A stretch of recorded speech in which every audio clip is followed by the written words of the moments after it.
মানিকগঞ্জের ধলেশ্বরী ও কালীগঙ্গা নদীর মিলন পথ হিসেবে পরিচিত একমাত্র সংযোগ খালটি এখন অস্তিত্ব সংকটে। দখল, দূষণ আর অপরিকল্পিত লিজের ভারে ১৭ কিলোমিটারের এই খালটি এখন মৃতপ্রায়। এতে হুমকিতে পড়েছে স্থানীয় জীববৈচিত্র্য ও কৃষি ব্যবস্থা। মানিকগঞ্জ থেকে আফ্রিদি আহমেদের পাঠানো তথ্যচিত্রে জানাচ্ছেন Leon Azad. Colour expert dark sap এবং মাইল্ড অন হ্যান্ডস টেকনোলজি সমৃদ্ধ অরিক্স অ্যাডভান্স ডিটারজেন্ট পাউডার আপনার লন্ড্রি এক্সপার্ট। এক সময় এই জলপথেই চলতো সওদাগরী নৌকা। ধলেশ্বরী আর কালীগঙ্গার সেতু বন্ধন ছিল এই ১৭ কিলোমিটারের দীর্ঘ খাল। কিন্তু সময়ের বিবর্তনে সেই রূপ এখন কেবলই স্মৃতি। মানিকগঞ্জ সিংগাইর হেমায়েতপুর আঞ্চলিক মহাসড়কের ধারের এই খালটি এখন দখলদারদের দাপটে মৃতপ্রায়। স্থানীয়দের অভিযোগ, রাস্তা প্রশস্তকরণের সময় খালের জায়গা যেমন কমেছে, তেমনি সাম্প্রতিক রাজনৈতিক পট পরিবর্তনের সুযোগ নিয়ে শুরু হয়েছে লিজের মহোৎসব।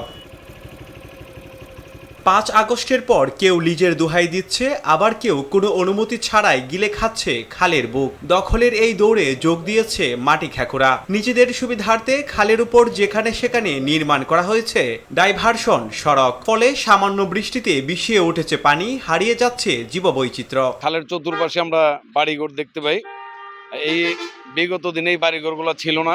এক সময় কিন্তু এখানে নৌকা চলাচল করতো, কিন্তু এখন বিভিন্ন লোকজন এই খালটাকে দখল করে বিভিন্ন প্রতিষ্ঠান তৈরি করছে, যার কারণে এখন এটার কোনো অস্তিত্বই নাই। খালটা মুক্ত হওয়া উচিত।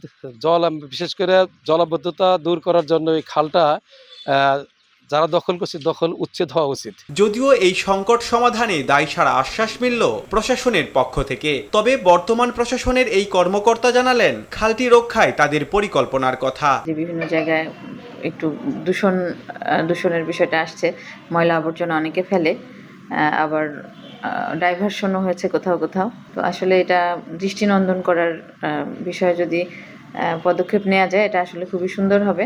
শুধুই কি আশ্বাস, নাকি বাস্তবে ফিরবে খালের যৌবন? জলাবদ্ধতা নিরসন আর পরিবেশের ভারসাম্য রক্ষায় দ্রুত খনন ও দখলমুক্ত করার দাবি জেলাবাসীর।